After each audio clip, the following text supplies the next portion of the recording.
Angry guy here, and feminists are furious that feminist movies featuring women and made by women suck. Let's just go ahead and jump into this video. As you know, the recent Miss the Marvels movie came out, and it's not doing well. Let's just hear what a feminist has to say about this film, and you can see the reasons why they will never be happy. I did because I like all three of these characters. Christy here, fresh out of seeing The Marvels. Notorious film before it even comes out. Lots of bad word heading into this. Supposedly it tested poorly. A lot of behind the scenes turmoil. Try to go in with an open mind. Truly I did, because I like all three of these characters in the previous incarnations in which we have seen them. Whether it is in Miss Marvel, or in WandaVision, or in Captain Marvel. I like all three of these actresses. I like the idea of this very much. This is easily the worst MCU movie yet. It's awful, you guys. It looks like crap. The writing is so not funny and so stiff, and it's so just like people standing around explaining things to each other, and then it's totally incomprehensible action sequences. There are exactly two cool parts of this movie. There's a couple of times where it breaks from what you expect, and it's weird as hell.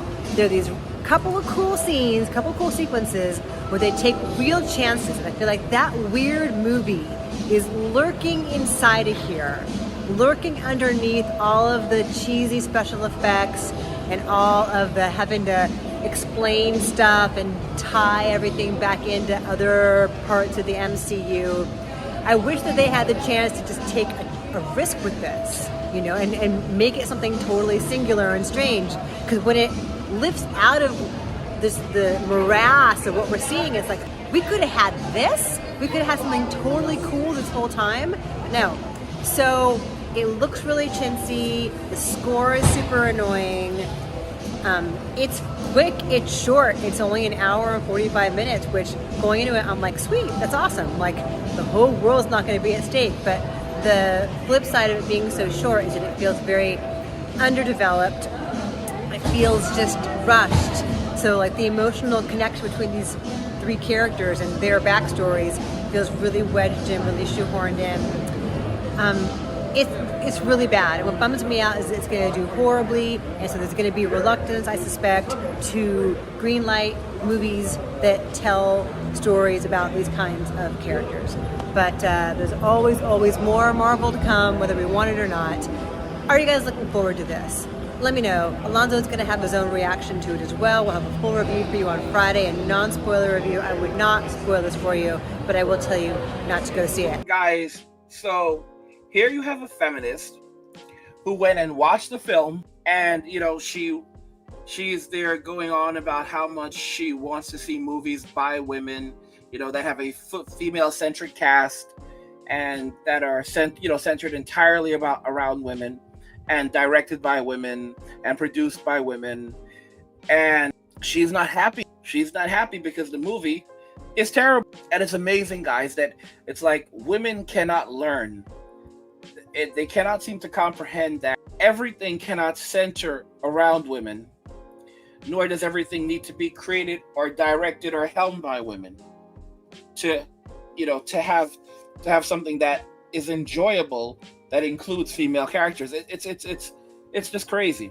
You know, a good movie does not necessarily mean that, for example, if you want to have a good movie about women, that the person who writes the script and the person who directs the film should not have to be a woman. You understand? It's about the person who says, hey, we have an idea for a movie, we have these characters, and we're going to write a movie about these characters. You want the best person for the job, regardless if that's a woman or not. You know, the first Wonder Woman movie did pretty well. It's one of the more successful movies in the Wonder Woman franchise. The second one evidently just didn't turn out so good. But Patty Jenkins did a pretty good job on the first film. And what made it turn out so well is because it wasn't so much that they had a female director. It was more so that she was good at her job, and she did a good job.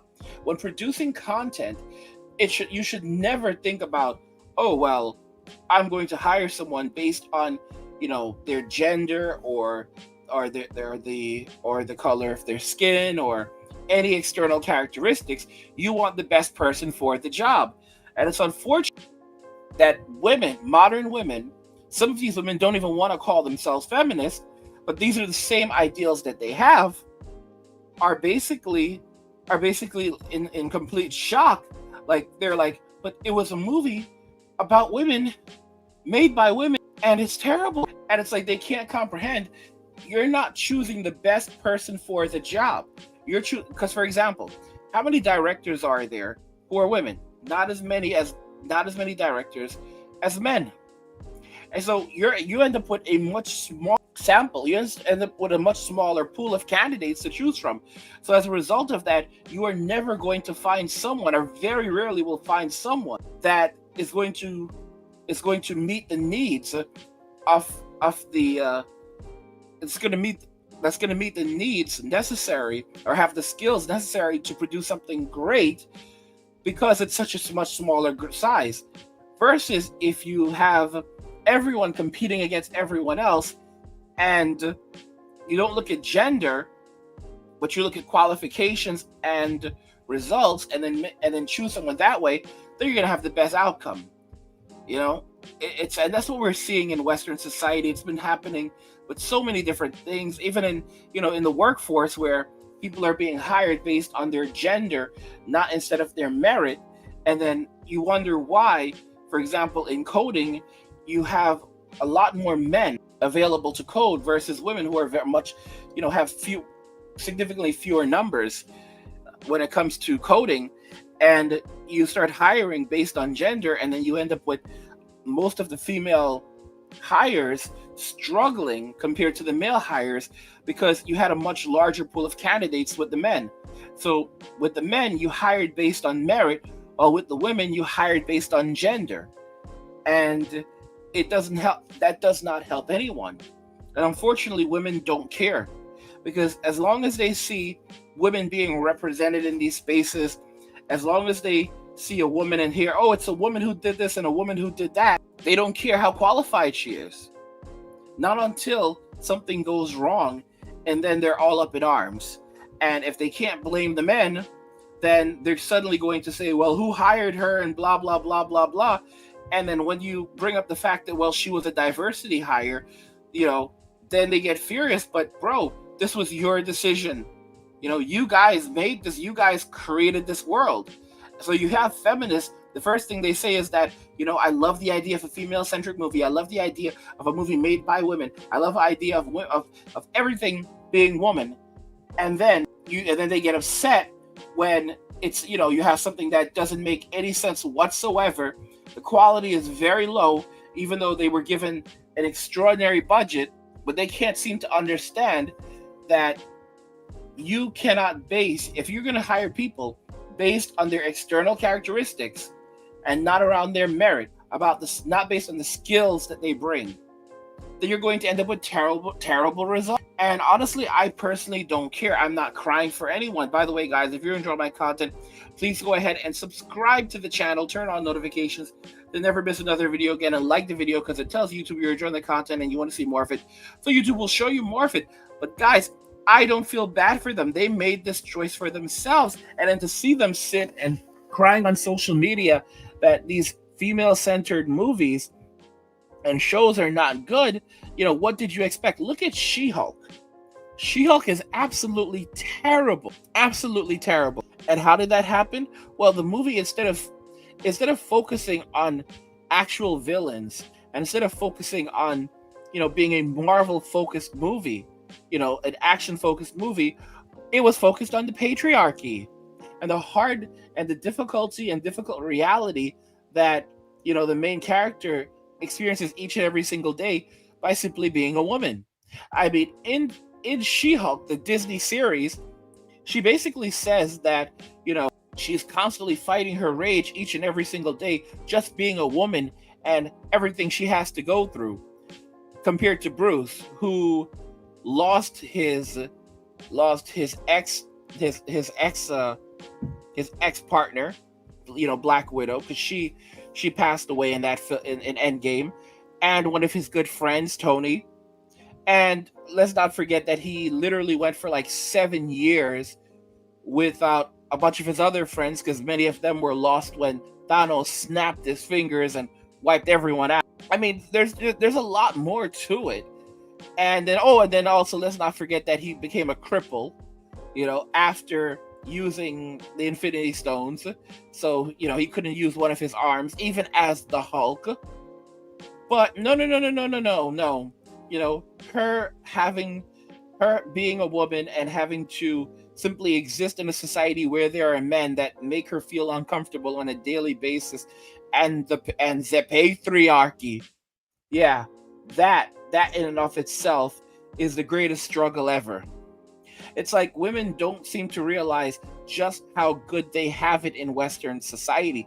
You look at what's happening around in the rest of the world, and you realize that modern women don't care. They absolutely don't care because they are disconnected from reality entirely.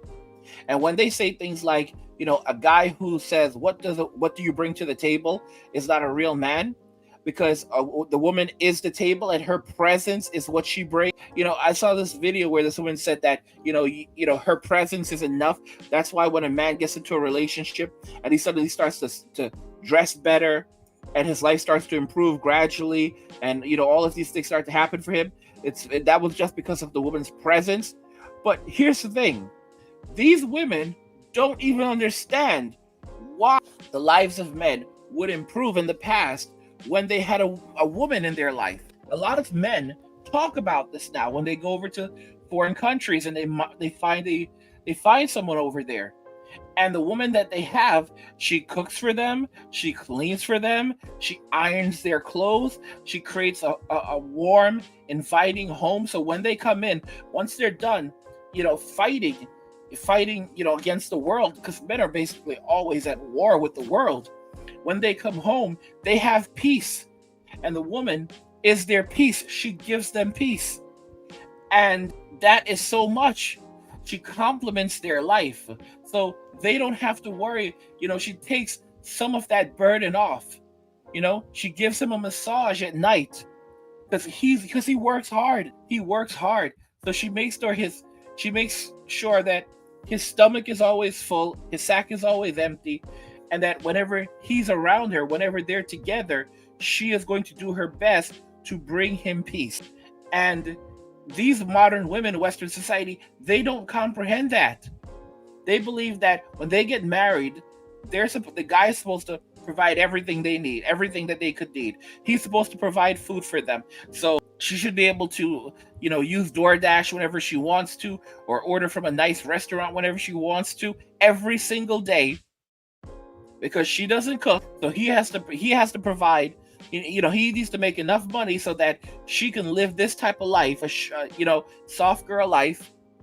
She should be able to go shopping when she wants to go shopping, buy what she wants to buy. She should have, because a real man provides a cook. He provides the food. A real man provides someone to do the cleaning, or he does it himself. A real man provides everything that the woman needs and does not ask for anything in return. And a real man understands that without a woman, there is no relationship. So her very presence is enough. It's unbelievable. These women don't even understand why a man's life improved in the past when he had a woman, because she helped to take some of the load off.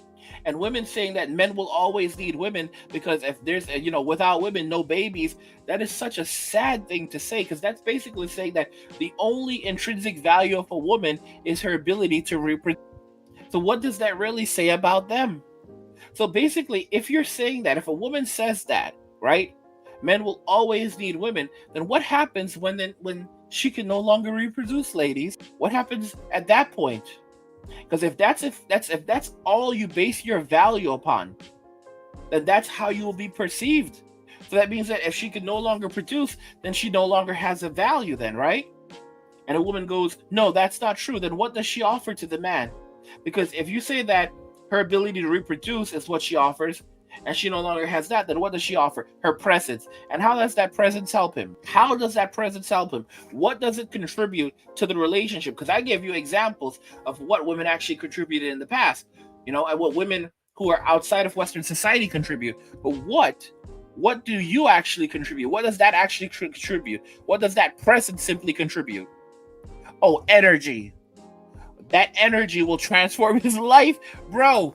This is why I tell y'all to stay away from the churches, stay out of the streets, stay out of the churches, stay away from these people, stay away from these places, because guys, you will regret it. This is what they're talking about now. Listen, guys, this is how bad things have gotten in Western society. That they're literally talking about energy now. Like, listen, like just being here in her energy, just her energy is enough. And I'm like thinking to myself, okay, so what kind of energy? That masculine energy? Because men don't like that masculine energy. Men want feminine energy. So what are you talking about? What are you talking about? Guys, the truth is, the reason why these women are constantly going at it with foreign women and saying that they're poor, they're uneducated, they can't speak English. The reason why they're doing this, one of the primary reasons, is because they can't compete with these women. And this is their way of telling these women to back off. Because they can't compete with these women. They have no way of competing with these women. These women are younger, they are more feminine, they are fit, they are friendly, they are raised to be wives, they can cook, they can clean, they know how to satisfy the man in their relationship. And this is something modern women can't do. They don't have these things. And femininity is something, by the time a girl, I said like by the time she's 10 years old, but someone corrected me. They said by the time, they're like, maybe 2 or 3, it's done. Because those traits are set in. Femininity is part of a person's characteristics. It's a part of a person's personality. All right. Either you have it or you don't have it. And it's the sad truth. A woman who does not have femininity, she can try to emulate femininity, but it will never be a part of her. For example, women in the Philippines, cooking and cleaning, that's a part of their culture. That's a part of their makeup. Cleanliness, that's a part of their culture. That's a part of their makeup. That's a part of their personality. These are things that Western women don't like doing. They view these things as servitude. And even if they learn how to do them and start doing them because they want a man, it's not genuine. And eventually they'll get tired and they'll want to stop doing these things. And the relationship won't last. What do you guys think regarding this? Feminists are furious that feminist movies featuring women and made by women suck. I want to hear your thoughts in the comments, so let's talk about them there. Like the video if you like it. Don't forget to subscribe. And if you like the video, share the video. And just remember that all roads lead to MWA. And walking away, and cheers.